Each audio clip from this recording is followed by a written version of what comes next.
Baik, terima kasih Om Taufik. Saya harus panggil Om aja biar lebih akrab.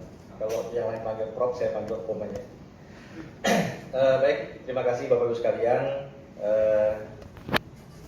Saya harus menyapa satu persatu. Mudah-mudahan semuanya tersapa. Ini Ketua Fraksi Pak Herawandi, kemudian juga Wakil Ketua Pansus Bung Yoga, kemudian narasumber Pak Randy Hamzah, kemudian Pak Firman, lalu ini kawan-kawan dari asosiasi, ada Pak Wendo, FPV, ada Pak Ahmad Elvian, kemudian Elvin, Pak Ali ya, Pak Adi, kemudian juga ada dari mahasiswa, lalu pada Pak Sansan, ada dari GP, Pak Repli, kemudian juga Ketua KNPI, kemudian juga dari Golkar, ada Pak Sekjen, ada Ketua MPG, kemudian juga ada senior saya, harus serius saya ngomong karena memang senior, Pak RKA, kemudian juga ada Bung Freddy dan Bapak sekalian dari media juga yang tidak bisa saya sapa satu-satu dengan tidak mengurangi rasa hormat saya. Jadi saya pikir langsung ke judul, yaitu mengupas isi raperda pariwisata Bangka Belitung.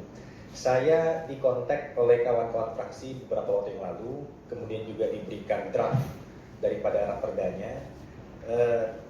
Jadi saya pikir ada beberapa hal yang saya perlu bahas bersama-sama dengan kita semua di sini, sehingga bisa memberikan satu masukan-masukan yang konstruktif bagi penyusunan raperda ini. Dan tentunya kepada Bapak sekalian yang hadir di ruangan ini adalah satu pembahasan dalam kerangka akademis. Jadi jangan ada dendam di antara kita, dan kita akan ngomong secara terbuka seperti itu. Karena inilah maksud daripada forum ini FGD dilaksanakan. Next. Saya salah posisi. Ya. Nah, mudah-mudahan bisa terbaca. Karena kalau mata saya ini udah blur-blur, untung di sini ada laptop ini. Baik, ini saya akan memberikan satu wawasan terlebih dahulu secara induktif ya. Jadi Bapak sekalian, bahwa pariwisata dewasa ini dia adalah merupakan industri yang bersifat sustainable, berkelanjutan. Keistimewaannya apa? Dia sangat cepat mendatangkan devisa bagi negara dan tentunya manfaat bagi ekonomi kerakyatan. Nanti kita akan bahas pada bagian berikutnya. Nah, berbarengan dengan majunya pariwisata, saat ini pasti terjadi perkembangan juga, berkontribusi positif pada pergerakan ekonomi kreatif. Ya, ekonomi kreatif itu ada 14 bidang. Nah, salah satunya kerajinan tangan, fashion, musik, seni pertunjukan, TV, gaming, dan sebagainya. Next, devisa. Ini yang menjadi kata kunci kita. Bahwa devisa inilah yang kita inginkan, yang dibawa masuk oleh wisatawan mancanegara ke Indonesia. Nah, bagaimana statusnya? Di tahun 2014 ketika Jokowi mulai mencanangkan pariwisata sebagai salah satu cara untuk meningkatkan kesejahteraan masyarakat, posisinya wisatawan mancanegara yang masuk ke Indonesia baru 9 juta per orang per tahun, ya, 9 juta orang pada tahun 2014. Lalu loncatannya ditargetkan pada tahun 2019 itu ada 20 juta orang. Nah, kemudian dengan berbagai macam cara dilakukan agar lompatan itu terjadi. Salah satu yang sangat luar biasa adalah dengan diberikannya bebas visa 169 negara. Jadi negara mana saja boleh masuk ke Indonesia tanpa bayar visa, ada 169 negara. Jadi loncatannya sangat luar biasa. Tapi memang apa yang direncanakan tidak semuanya bisa terrealisasi dengan baik. Ya. Ternyata pada periode pertama Bapak Jokowi, pencapaiannya hanya 16 juta dengan berbagai macam kendala. Ya. 16 juta orang ini sudah luar biasa. Ya. Nah, duitnya seperti apa? Kan kita bicara uang. Di tahun 2019 itu, devisa dari sektor pariwisata sudah menyumbang yang terbesar, mengalahkan migas dan batu bara. Sebetulnya itu sudah dimulai dari tahun 2018, 2019. uangnya kira-kira 270 triliun. Dari mana? Dari yang datang itu. Nah, menurut data statistik dari BPS, spending money rata-rata itu 1.100 sampai 1.200. Kalau kita ingin pesimis, mungkin kita ngomong 1.100. Kalau kita ingin ngomong moderat, sebetulnya ada yang mengatakan 1.300 juga. Ada yang mengatakan optimis, itu ada yang malah pada yang daerah-daerah tertentu seperti umpamanya wisatawan dari Timur Tengah, mereka spending money sangat tinggi, rata-rata 3.000 ya per orang, 3.000. Tapi kita ambil rata-rata lah, karena kebanyakan dari 16 juta itu rata-rata dari Asia, khususnya Asia Timur, yaitu antara lain China. Dan mereka ini adalah yang penting berwisata, dan mereka irit. Mereka irit. Backpacker ya? Ya, spending money mereka sekitar 1.100 sampai 1.200 dolar, ya, atau 16 sampai 17 juta rupiah per orang, ya, seperti itu. Oke, next. Nah, pertanyaannya bagaimana dengan Bangka Belitung? Kan seperti itu. Oke, next. Saya ingin memberikan satu perspektif ya, devisa bubble yang diharapkan. Jadi, das solid dulu yang diharapkan. Ada forecast ya, ada forecast. Forecast devisa masuk Bangka Belitung. Ini kan namanya kita mengharap-harap, kita merencanakan kira-kira. Jika Bangka Belitung bisa menarik 5% dari target di masa yang datang, itu kan ditargetkan kira-kira 20 juta. Ini kan kita bicara target ya. 20 juta target wisatawan mancanegara. Maka uang yang akan masuk itu kurang lebih seperti ini. Ya, 5%. Jadi 5% ini artinya begini. Dari 20 juta orang mancanegara yang datang ke Indonesia, entah dari mana dia datangnya, datang main itu, kita minta 5% aja kira-kira. Apakah ini angka yang bombastis? Dari angka sebetulnya enggak ya, 5%. Kecil ya, 5%. Tapi 5% dikali 20 juta orang itu 1 juta. Lumayan juga. Nah duitnya seperti apa? Duitnya kalau rata-rata mereka spending money 1.200 dolar dikali 14.000 kali 1 juta orang itu ada sekitar 17,4 triliun. Ini jauh melampaui ekspor timah. Ini dari mancanegara saja. Lalu bagaimana estimasi pergerakan ekonomi dari wisatawan domestik? Domestiknya ada dua, wisatawan Nusantara dan wisatawan lokal Bangka Belitung. Ya, Nusantara ini datang dari mana saja? Dari Palembang, dari Jakarta, dari Bandung, ya kan, dari Aceh, dari Medan dan sebagainya. Nah, kita estimasi saja umpamanya 5 triliun. Nah, sebetulnya ini peluang potensi uang yang kira-kira bisa beredar yang sustainable dari dunia pariwisata itu 22,4 triliun per tahun kurang lebih. Nah, tapi bagaimana yang terjadi pada saat ini? Dasar. Acuan saya adalah data. Jadi saya kan tidak ngeramal-ngeramal kan begitu. Cuma data yang saya pegang ini nggak terlalu update juga. Karena yang saya pegang adalah neraca pariwisata daerah Bangka Belitung yang terakhir dibuat oleh BPS pada tahun 2017. Ya, 2017. Bagaimana dengan wisatawan mancanegara yang kita lihat potensinya luar biasa itu? Ternyata belum maksimal. Yang masuk wisatawan mancanegara ke Bangka Belitung pada tahun 2017 sebagai sampling ya, itu baru 13.254 orang. Dan mereka menghabiskan uang spending di Bangka Belitung pada periode 2017 adalah 53 miliar. Saya ulangi, 53 miliar. Dengan rata-rata pengeluaran per kunjungan itu adalah 4 juta. Dan nginepnya rata-rata 4 sampai 5 hari. Jadi kita anggap 4,5 hari. Artinya apa dari data ini? Bahwa kita melihat Bangka Belitung ini untuk wisatawan mancanegara, kita baru menjadi daerah persinggahan, bukan menjadi daerah tujuan.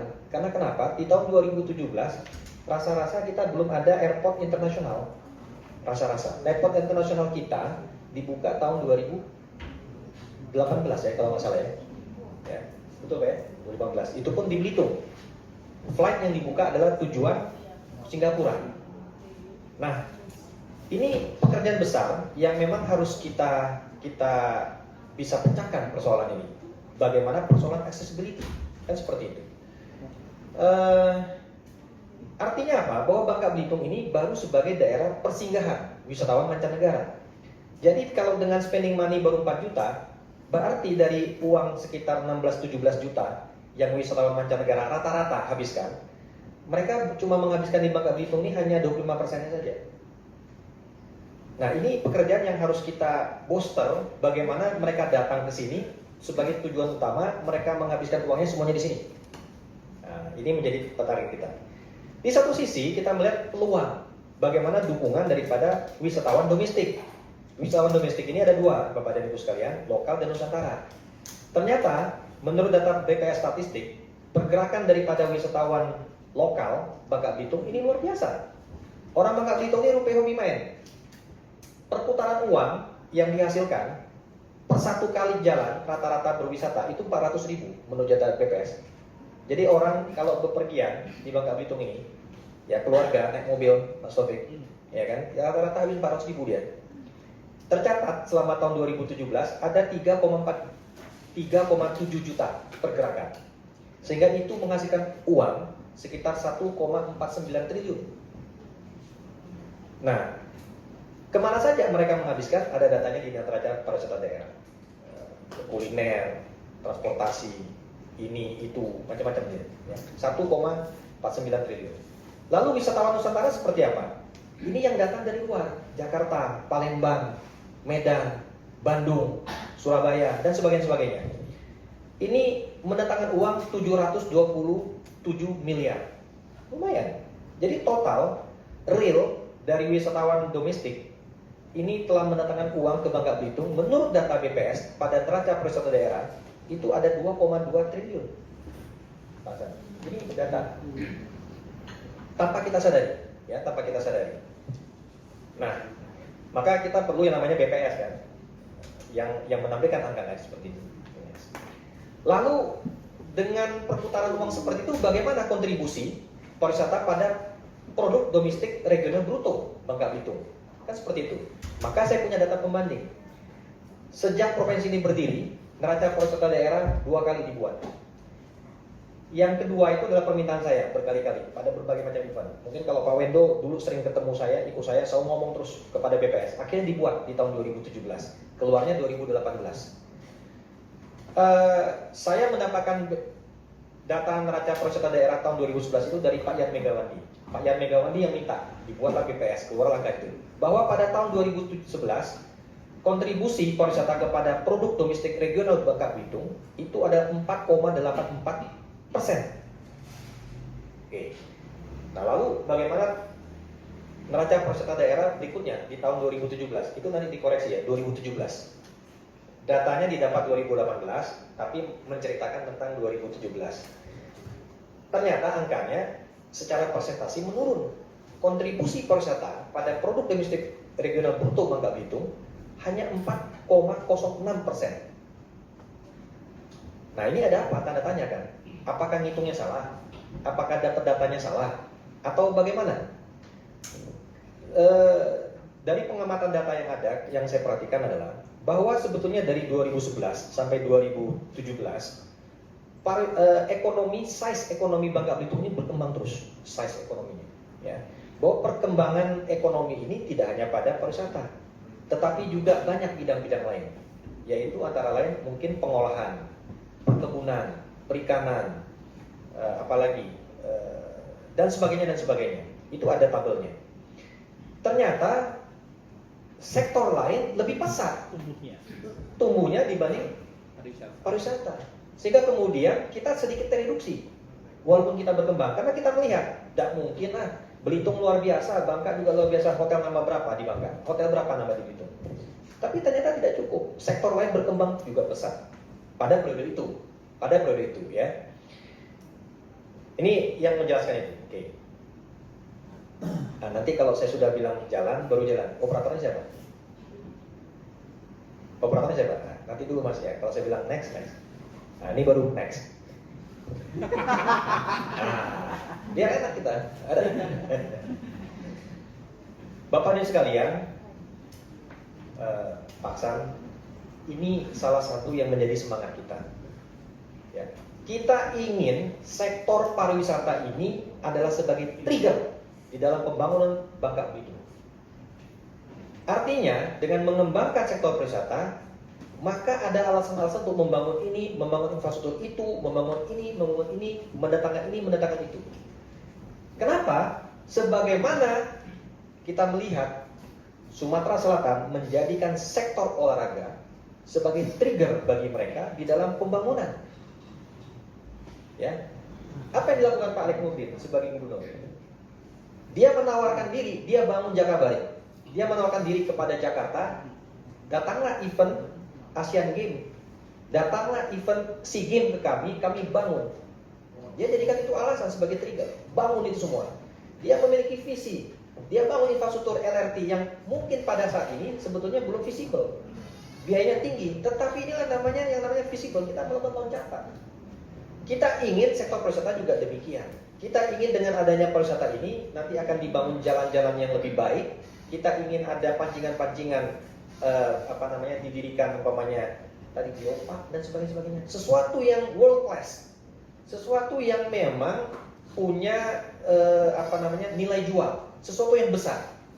Dan ini mendukung di dalam pembangunan Bangka Belitung, yaitu pariwisata sebagai triggernya. Next. Nah, ini kerangka berpikirnya, Bapak Ibu sekalian. Ini sayang tidak terlalu jelas ya. Jadi sebelah kiri itu kan banyak tuh. Kepentingan masyarakat, kepentingan pemerintah, kepentingan investor, kepentingan lingkungan, kepentingan penyedia jasa, kepentingan industri wisata, kepentingan lain-lainnya. Itu semuanya arsirannya itu. Arsirannya nggak nampak gitu ya. Itu masuk. Kalau ini urusan untuk Bangka Belitung, maka Perda Pariwisata Provinsi Bangka Belitung adalah sebagai wadahnya. Banyak sekali kepentingan yang masuk ke Bangka Belitung ini. Berkaitan dengan pariwisata Bangka Belitung, maka dia harus melalui perda ini. Sehingga kemudian outputnya apa? Kepentingan-kepentingan yang begitu banyak itu menjadi kepentingan pariwisata Provinsi Bangka Belitung. Arahnya apa lagi? Bagaimana nanti pariwisata Bangka Belitung yang maju dan sejahtera. Kerangka berpikir kita seperti itu. Inilah pentingnya perda pariwisata ini ingin kita buat. Nah, yang menarik adalah kan sudah dibuka dulu ini prolognya oleh Bang Aksan tadi. Beliau sendiri masih ingin mencari-cari ini apa nadanya, kira-kira gitu. Feel-nya dia belum ketemu, dia bilang. Saya senang karena ketika membaca perda yang diberikan kepada saya juga belum ketemu feel-nya. Maka akan ada beberapa masukan-masukan dari saya. Saya juga bertanya dengan beberapa rekan-rekan terhadap apa sih kira-kira yang menjadi sumbangsaran. Nah, ini nanti kita sampaikan. Next. Nah, ini saran pada rancangan peraturan daerah kepariwisataan Bangka Belitung. Next. Yang pertama, menurut saya inilah yang paling utama. Perda perlu mengatur alokasi anggaran APBD yang jelas untuk pengembangan kepariwisataan, seperti kegiatan promosi dan kegiatan kepariwisataan lainnya. Saya dulu waktu di awal-awal itu kan belum terlalu ngerti juga situasinya gimana. Nah, apa gawe dinas pariwisata, apa gawe ini, nah, apa lah gawe, sorry Pak, kita bicara baik-baik ya. Ternyata memang udah kacang gawe apa lah, karena tidak ada anggaran. Kalau duit tidak ada itu satu alasan klasik yang sebetulnya bisa kita modifikasi. Nah, macam mana? Kan seperti itu. Nah, inilah yang menjadi masalah. Saya pernah sampaikan ini kepada Pak Erzaldi. Pak, dulu saya nggak ngerti, tapi sekarang saya tahu. Dari anggaran. Kata Pak Erzaldi pada saat itu adalah, ini kepala dinas tidak kreatif menciptakan anggaran. Oke. Kalau bagi saya setelah ada diskusi kemarin FGD yang diselenggarakan Bangka Pos, ya kan? Ternyata ini persoalan komitmen, ya, sinergitas antara siapa? Antara pemerintah atau eksekutif dengan legislatif untuk memunculkan satu anggaran. Perda perlu mengatur jelas, entah bagaimanalah bahasa kalimatnya, tetapi perlu. Kalau enggak, ini barang akan jadi main-main saja. Saya sampaikan Pak, hari ini Bapak silakan buka bahwa yang namanya anggaran Satpol PP jauh lebih besar daripada anggaran Dinas Pariwisata. Pasti itu. Gak usah kamu buka lagi. Lah dari tahun 2017 itu saya ngomong ini. Bagaimana kita ingin membangun kepariwisataan, anggarannya tidak ada. Gitu loh. Kritiknya adalah ya menurut saya harus lebih agresif lagi kawan-kawan dari Dinas Kepariwisataan di dalam melobi kawan-kawan. Nah, di sini ada ketua fraksi Golkar Bangka Belitung, ya kan? Ada Banggar juga. Instruksi saya adalah tolong dibantu anggarannya. Cocok? Cocok. Karena kalau tidak ada kebijakan anggaran, dikate orang terus.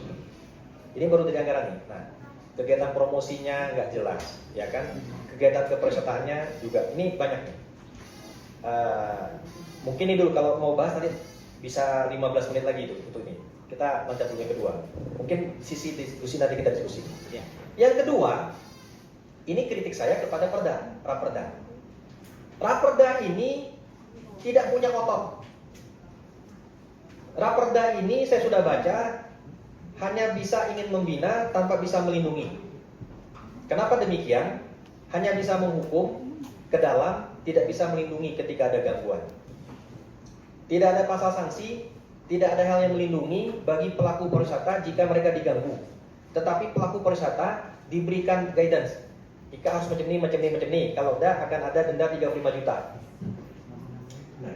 Tetapi ketika ada gangguan TI Tungau di perairannya, atau mungkin nanti ada vandalisme coret-dicoret, itu tidak ada. Tidak ada itu yang namanya sanksi-sanksi itu. Di dalam Undang-Undang Nomor 10 Tahun 2009 Pasal 64 itu ada pasal sanksi yang walaupun tertera jelas bahwa bagi yang melanggar dan mengganggu daya tarik wisata dan sebagainya ada denda 10 miliar ya, kurungan sekian, walaupun tidak pernah terjadi. Tapi perda ini perlu mengatur pasal tambahan. Jadi kalau ke dalamnya sudah ada membina, kalau tidak macam-macam para pengusaha atau denda 35 juta. Tapi kalau gangguan dari luar tidak ada. Maksudnya itu kira-kira apa peran kawan kita Satpol PP yang sudah cukup bagus itu? Kan begitu kan? Jadi harus ada disinkronkan. Jadi perda harus punya otot di dalam melindungi kawasan wisata, melindungi usaha wisata dari ancaman luar. Nah, seperti itu. Oke. Next. Nah, ini saya kurang jelas ya. Mudah-mudahan bisa kebaca ya. Yang ketiga, Raperda ini berpotensi menimbulkan kerancuan otoritas perizinan bidang usaha pariwisata antara provinsi dengan kabupaten kota. Ini yang nanti harus lebih diperjelas. Ya. Karena saya baca di dalam itu semuanya diatur dengan peraturan gubernur. Betul. Harus ada pengaturan begitu, tetapi kan harus lebih jelas lagi. Jadi gini, berikutnya adalah Raperda mengatakan setiap kegiatan bidang usaha pariwisata akan diatur dalam Pergub. Tadi yang disampaikan Pak Aksan. Realita pada saat ini tidak diatur pun oleh Pergub tersebut. Semua sudah berjalan dengan baik dan punya sistem. Karena kenapa? Sudah ada pengaturan dari kedinasan dan sebagainya. PKPM. Untuk standarisasi sertifikasi ada RSU. Hotel-hotel ini juga menyatakan dirinya standarisasinya di dalam bintang. Restoran juga sama. Nah, maksud saya itu gini. Karena kalau saya baca ini, saya agak ngeri juga peraturan gubernur. Kalau ini sampai keluar, pihak eksternal yang tidak mengerti akan dilihat lagi bagaimana yang dinamakan dengan, padahal di dalam Raperda itu pada pasal 52 ayat 2 dikatakan strategi peningkatan kemudahan investasi bidang pariwisata dilaksanakan dengan cara debirokratisasi dan deregulasi peraturan yang menghambat investasi di sektor pariwisata. Maksud saya itu di dalam perda itu kata-katanya jangan terlalu banyak diatur pergub. Nah, ini kalau kalau orang yang nggak terlalu ngerti, pening kepalanya, takut ini, masa. Sedangkan semangatnya sudah Pak Hasan sudah sampaikan, semangatnya deregulasi dan debirokratisasi ini sudah benar. Tapi isinya bikin orang pening aja. Nah ini kan harus singkat. Padahal di satu sisi secara operasional kawan-kawan lah paham lah. Harus ada izin ini, izin itu. Nah tinggal itu saja yang mungkin ya. Atau gimana bahasanya? Nanti tinggal dibahas narasi-narasi atau kalimat-kalimat di dalam perda-perda itu sendiri. Nah, yang keempat, next. Pemberdayaan kelembagaan masih kurang dalam raperda. Saya baca berkali-kali berkaitan dengan kelembagaan ini. Dalam raperda ini hanya mengatur tentang BP2D, Badan Promosi Perusahaan Daerah. Tetapi yang lainnya tidak disinggung. Di sini di dalam tempat kita ini ada yang namanya GP. Ini Pak Repli nih sebagai wakil hari ini. GP ini adalah Gabungan Industri Pariwisata Indonesia. Dia merupakan kadinnya dunia pariwisata. Nah ini terlewatkan, menurut saya harus dimasukkan di sini. Kemudian juga bagaimana kelembagaan lainnya, asosiasi-asosiasi itu juga perlu disentuh dan disebut di dalam perda ini. Karena kenapa? Kelembagaan atau asosiasi ini adalah yang mitra strategis pemerintah daerah dalam pembangunan dunia pariwisata. Tetapi jika cara melihatnya salah, bisa jadi masalah juga. Contoh, sampai hari ini, kenapa Badan Promosi Pariwisata Daerah tidak pernah jadi terbentuk? Jangan marah. Karena Dinas Pariwisata menganggap ini adalah sebagai saingan. Mereka takut kalau Badan Promosi Pariwisata Daerah muncul, duplikasi anggaran nanti katanya. Bagian promosi kami diambil alih. Nah ini kan kita repot. Padahal segmentasinya berbeda. Pemerintah adalah sebagai regulator dan koordinator. Setuju Pak ya? Dia sebagai regulator dan koordinator. Koordinator ini macam-macam. Bisa koordinator vertikal maupun koordinator horizontal. Nah, kelembagaan asosiasi ini adalah sebagai partner dan yang memboster, kan sebagai partner nih, yang memboster kegiatan kebijakan pemerintah dalam implementasi kegiatan kepariwisataan di sektor real. Nah, perubahan mindset dan goals dalam pelaksanaan kegiatan kepariwisataan ini yang harus kita pahami bersama-sama dengan kawan-kawan yang ada di ruangan ini, ya, perubahan mindset. Karena ini berbeda. Dalam melaksanakan suatu kegiatan, tadi saya diskusi sampaikan ke Mas Taufik ya, Taufik. Ya. Ada perbedaan pola pikir terhadap KPI ya. Iya, KPI kegiatan yang dilaksanakan oleh Dinas Pariwisata dengan pelaku. Kawan-kawan dari Dinas Pariwisata berorientasi proyek. Saya laksanakan kegiatan itu. Maka Anda perlu media, perlu partner. Partnernya siapa? Kelembagaan tadi. Maka kalau tidak bisa berkoordinasi dengan Badan Promosi Pariwisata Daerah itu kalau ada itu kira-kira begini Pak, kira-kira. Ini kan maka dinas itu bisa berfungsi sebagai koordinator. Karena kenapa? Kalau ini disambungkan dengan kawan-kawan pelaku dari sektor real, caranya bukan begitu untuk menyatakan daerah ini berhasil atau tidak. Kenapa saya sampaikan di depan tadi, uang yang ingin kita datangkan itu berapa? Kan gitu kan, saya sampaikan. Wisatawan mancanegara berapa? Wisatawan Nusantara, domestik dan lokal berapa? Karena kalau yang disampaikan dari contoh kawan dinas pariwisata tadi, dia hanya menampilkan wisatawan lokal. Dia mengabaikan wisatawan Nusantara, dia mengabaikan wisatawan mancanegara. Karena kenapa? Ini persoalan mindset dan goals, beda cara mikirnya. Kalau umpamanya disambungkan dengan kawan-kawan pelaku bisnis, ya kan, mereka maka akan begini cara pikirnya. Beberapa bulan sebelum dilaksanakan sudah kumpul dulu biro travel, kemudian kawan-kawan hotel, ya, Asita kumpul dulu semua. Cara ngaturnya gimana nih? Kita mau bikin kegiatan. Oke, kalau begitu Pak. ini nanti acaranya mau apa? Acaranya gini gini gini. Oke. Nah, kalau ini disampaikan ke kawan-kawan pelaku, ini jadi duit, Pak. Jadi duit. Nah, maka akan bilang, oke, kalau gitu kita jual paket ini tour 2 hari 3 hari dijual ke semua agen-agen Wiro Travel se-Indonesia diundang. Akan ada gini gini gini. Hari pertama datang ke Pangkal Pinang, ya kan, datang langsung diajak berwisata dulu. Ini kan travel pattern. Berwisata dulu ke arah utara. Kita datang pagi, ya kan, makan di sini, lihat ke Puri Triagung, sore balik lagi, ya kan. Kemudian besoknya ke arah selatan, kan, mau menuju ke sana. Main dulu ke Koba, ke Danau Kaulin dan sebagainya. Nanti makan di sini, makan di situ. Nah, sorenya kita akan nonton konser yang ingat tadi itu. Udah tau konser apa ya kemarin terakhir? Konser ini rame. Ini nanti akan dikalungi kalung selamat datang, masuk koran, Pak, masuk Bangga Pos, ya kan, ada fotonya semua gini, ada kenang-kenangan ketika orang pulang besoknya, ya kan, mereka dapat oleh-oleh masuk koran ini, kan gitu kira-kira.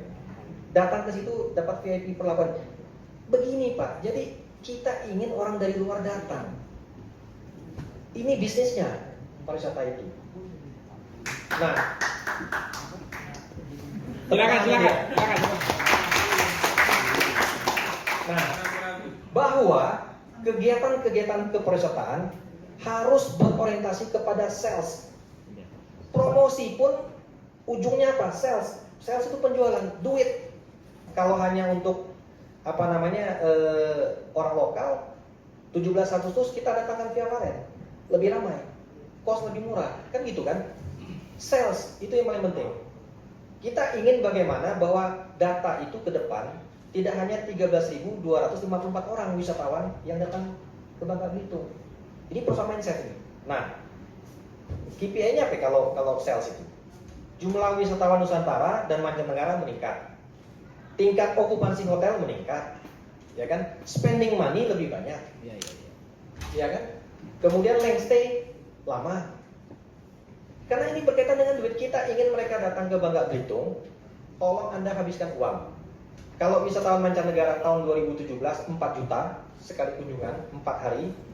Wisatawan lokal kita 400.000 satu kali gerakan. Wisatawan Nusantara 2 juta. 2 juta itu sudah macam-macam. Kalau tahun 2017 itu sudah termasuk tiket dia, pulang pergi, makan dia hotel. Itu 2 juta. Itu data statistik, Pak, bukan kata Bambang. Data dari neraca pariwisata daerah Bangka Belitung yang dikeluarkan oleh BPS. Oke, next. Nah, ini juga penting, Pak Aksan.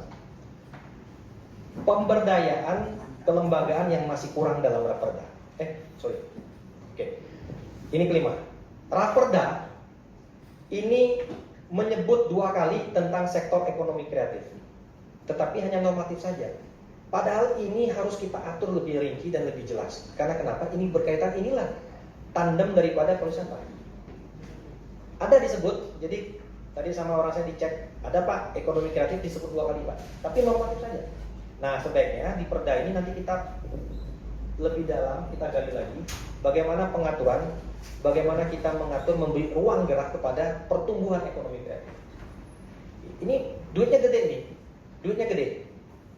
Kerajinan tangan, kuliner, periklanan, pasar barang seni, arsitektur, desain, fashion, film, video, fotografi, ya kan, musik, seni pertunjukan, penerbitan percetakan, layanan komputer, peralatan lunak atau gaming tadi, radio, TV, riset dan pengembangan.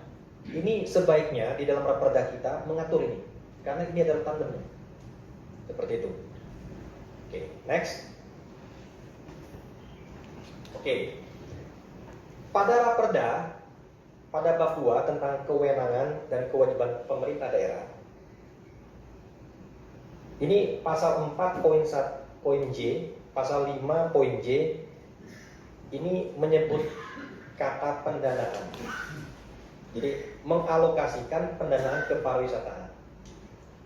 Saran saya, dikembalikan lagi lah, jangan pendanaan Pak, tapi penganggaran. Kalau kata penganggaran itu ada kewajiban kita untuk menganggarkan. ini di dalam Undang-Undang 10 tahun 2009 pasal 28 poin N dan pasal 29 poin H, kata-katanya tetap seperti itu, mengalokasikan anggaran ke pariwisata. Jadi kalau menganggarkan, kita anggarkan. Kalau pendanaan masih mau cari dana lagi. Penting nggak gini? Kalau pendanaan, penganggaran ini sudah yang paling mendasar nih. Kalau sudah dianggarkan ada dana. Benar, Om Taufik ya? Betul.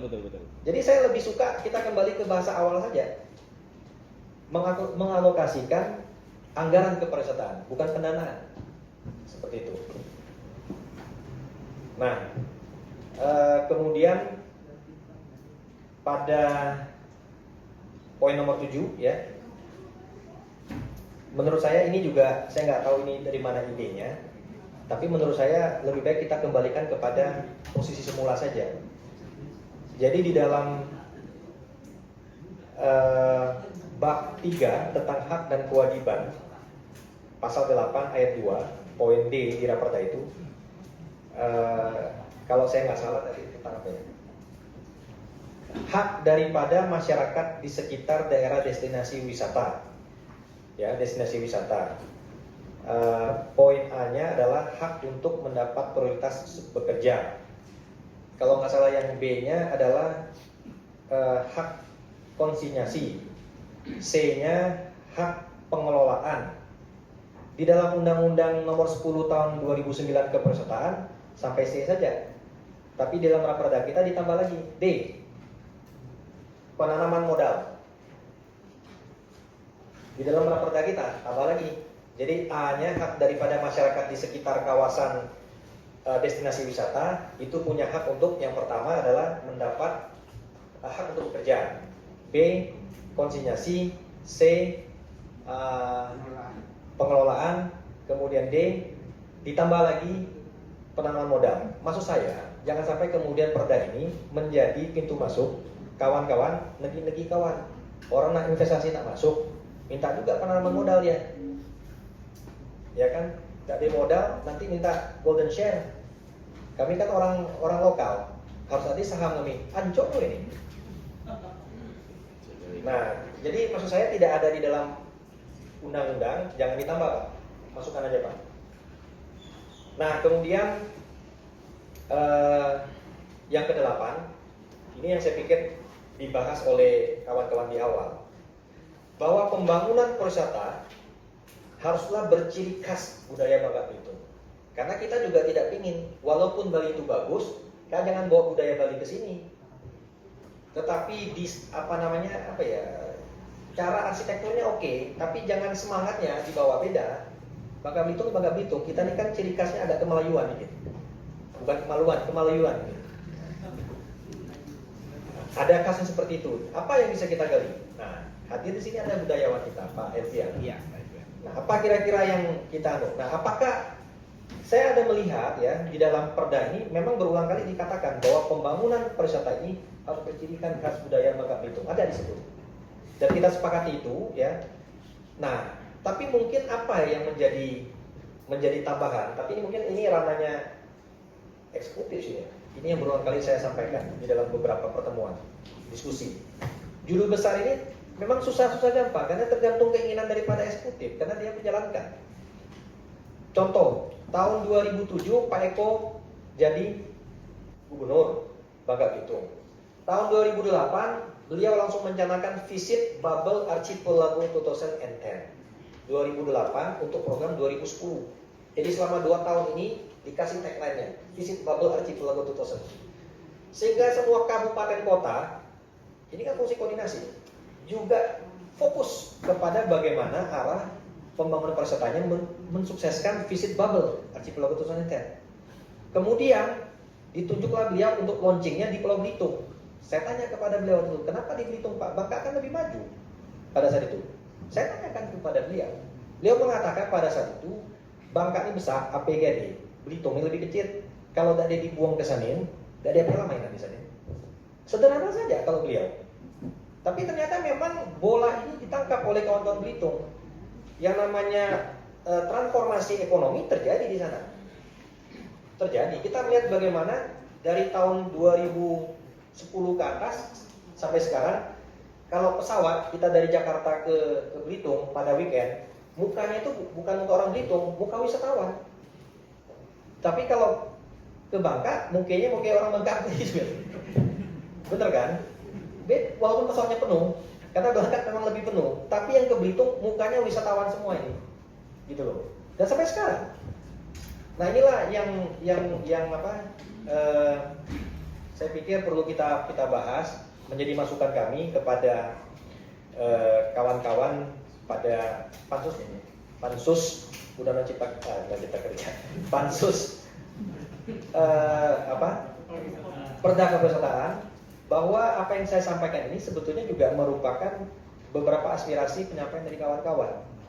Jangan dibilang apa ini? Saya nggak mau potong karena bagus, tapi dipersingkat saja, Pak. Ya, udah gitu aja. Terima kasih.